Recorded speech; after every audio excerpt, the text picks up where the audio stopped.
This is the Horse Radio Network. This is episode 731 of Horse Tip Daily. A different horse tip, a different equine topic, a different equestrian expert every day. Horse Tip Daily brings the world of equine knowledge to you, one day at a time. Today's tip is brought to you by Kentucky Performance Products.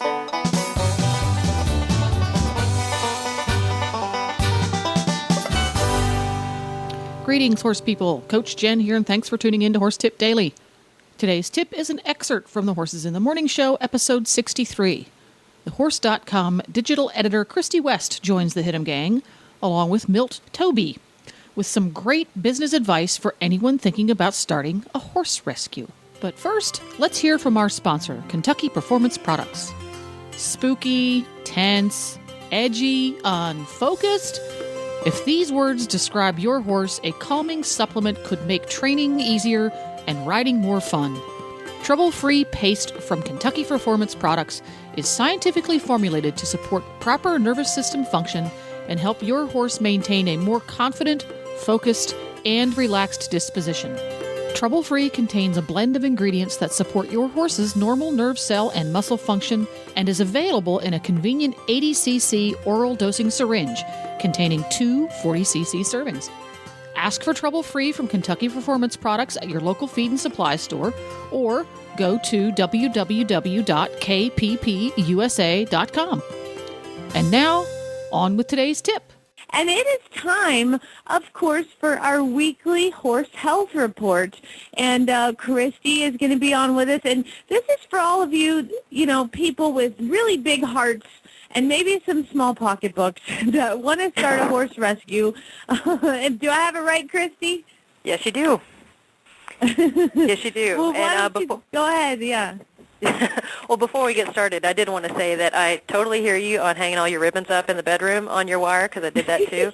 And the other thing I have to say is that since I grew up showing saddlebreds, you guys sound really boring with your clothing. Yeah. I think, most of the crowd I was running with was a little bit closer to Glenn's side of this one, so I just wanted to say that. My leisure suit is looking good. That could be my mafia name, Jamie. Glenn, the leisure suit. Glenn, the leisure suit. Leisure suit Larry over here with his style. Good. Perfect. Well, we wanted to talk a little bit, normally we focus pretty exclusively on horse health care, but we do have some topics on our website relating to the business aspect of horse care and farm management and things like that. And one thing, we talked a little bit about rescuing horses recently, and I wanted to talk a little bit about the business aspects of that with Milt Toby, who is with us on that discussion as well. And Milt has a couple of suggestions for people who are thinking about starting up rescues, not just, rescuing one horse or whatnot, but, if you see a real need for a new rescue in your area, some things to think about to make sure that you're successful. And Milt, take it away. You had a number one thing that you wanted to start with, I believe. Well, the first thing that I think people need to think, and I also want to emphasize that we're not trying to discourage people from starting rescues, because clearly there's a need for that everywhere. But if the rescue fails, you become more of the problem and less of the solution. And I think the first thing that a person needs to ask themselves is, are you the person who needs to set up a rescue? It's a fundamental question that I think a lot of people ignore because they're very kind-hearted, they're very big-hearted, they want to help. But a lot of times, I think the money that you would put into your own rescue might be better spent supporting an established rescue in the area. People may not want to hear that, but that often is the best use of funds. So I think the first question is, am I the best person to do this? And everything else that happens is going to depend on that answer. And what helps you answer that question? I think there are a couple of things. One is whether there is an actual need for another rescue in your community or your area. Sometimes there is, sometimes there isn't. But the real issue, I think, is, have I got enough money to get started? It's very easy to see an abused or neglected horse or horses and think, I need to take these in because nobody else is going to do it. But you always need to think that a rescue, no matter how charitably minded it is, still is a business, and it has to be operated like a business. And if you can't run it as a business, I think it will eventually fail. The Small Business Administration says that 90% of small businesses that fail because they don't have enough startup money. And I think that would apply to rescues as well. So you first need to look at your capital. And you're not so likely to get a loan for a charitable organization from the bank, yes? I think that was very unlikely in the past, and I think it's almost impossible with the economic situation right now. A rescue has no way to make a profit, so a banker loaning money to a rescue is basically donating it with the hope that they'll get it back. There isn't a profit incentive or a profit motive at all. So banks just aren't going to buy that. That doesn't mean you shouldn't do all the business planning you would do ordinarily if you were looking for a loan, though. That's what lets you know whether this is a good financial idea for you or not. And you touched a little bit on the fact that it wasn't going to make a profit, and as a lot of people are probably already aware, there is a nonprofit status termed 501c3 in this country that allows donations to your organization to be tax deductible. How do you go about getting 501c3 status? Because, I mean, surviving on donations is about how you're going to have to survive with the rescue. Yeah, that's a really good point, Christy, and it really is a survival on donations. You're relying on the charity of others to support your charity. And a lot of people are not going to donate unless they can take a tax deduction. And a lot of foundations won't donate money to an organization unless it's tax deductible as well. And the only way you do this is you file with the IRS to become what's called a 501c3 organization. And the way this works, you have to incorporate in your home state first. You have to become a corporation, and it's a tax-exempt corporation status at the state level. This is fairly easy, doesn't cost very much. The next step is you get a tax identification number, and this is really important because it separates the business part from your personal assets, and you want to protect your personal assets as best you can. Then finally, you wind up filing a very lengthy, very complicated form with the IRS requesting 501c3 status. Once you get the status, then donations to your charity become tax deductible, and you become much more viable as a fundraiser.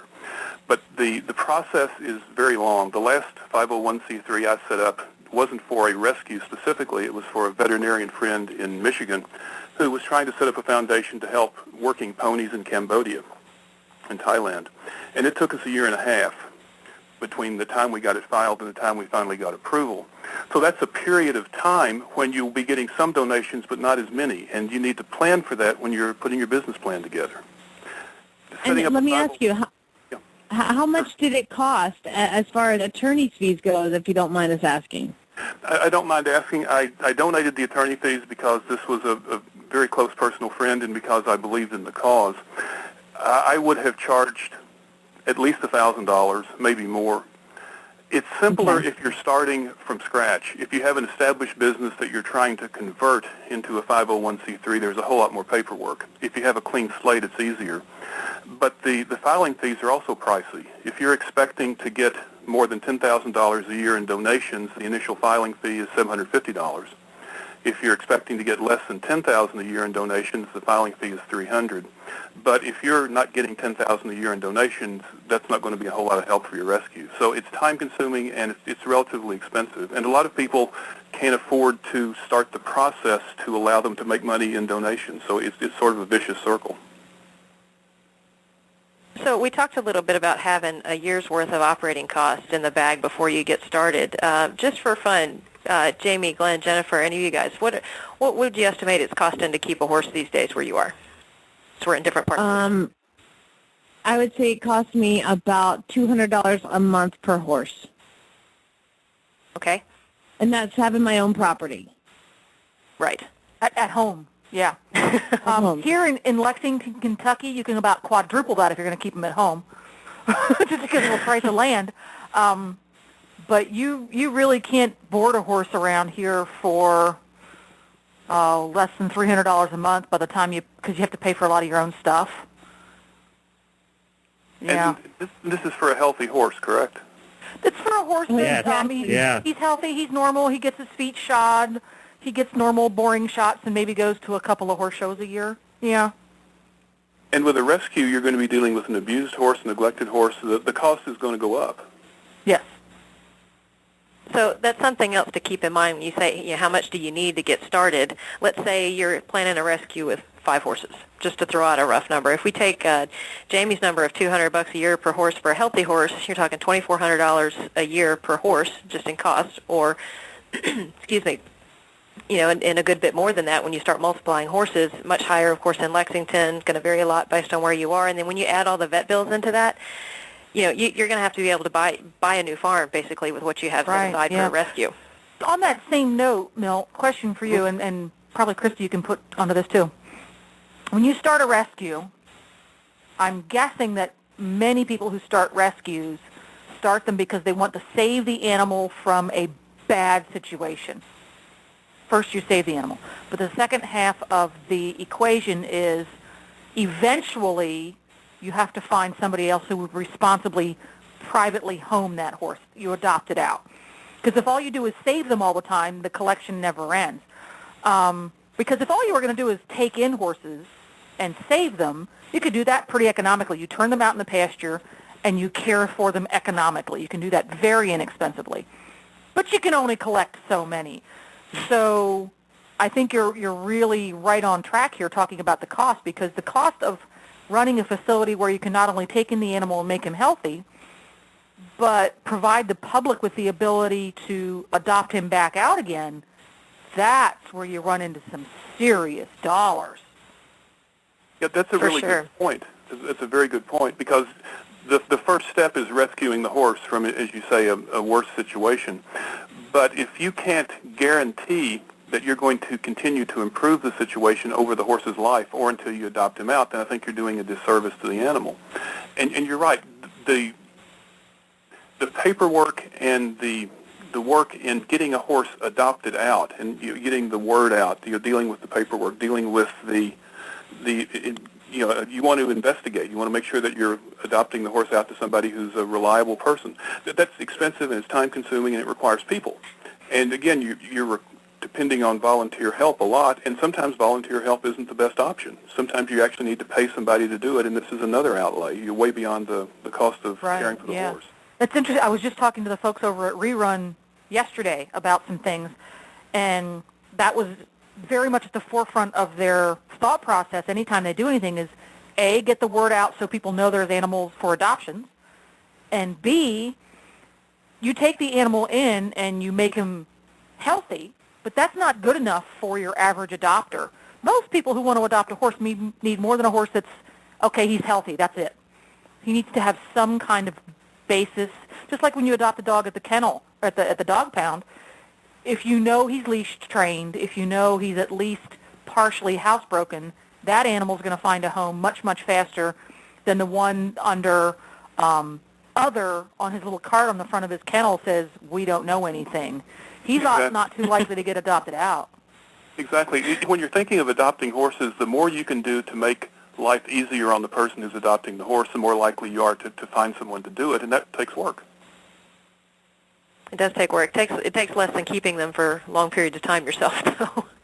And I've not adopted a horse from a rescue, but just back to the financial aspect, I recently adopted a dog last year, and turns out he's perfectly healthy, but he has a heart murmur that was cause for concern when they took him into the rescue, and they spent a little over $1,000 to getting this dog checked out with the vet, and then taking him out to the university hospital, and then doing a telemedicine consultation and all that. And turns out, as they say, something else should be what kills him, but that was a lot of money they spent. The adoption fee that I paid to them doesn't come anywhere near covering that. So again, just remember, rescue is basically a money outgoing business without those donations. So I think, as Milt said, sometimes having volunteer people to help is not always the best thing. You may need to hire somebody to get the word out about those horses and be constantly working the donations coming in so that you can stay afloat. Yeah, public relations, I think, is often the hardest part of a horse rescue. And it's usually the part that people don't want to do, because you want to be out there with the horses. That's why you're starting the rescue. Yeah, one of the things that I always suggest to people, well, two things really. When you're setting up your business plan, you want to talk to other horse rescues in your area to get some idea of how much it's costing them.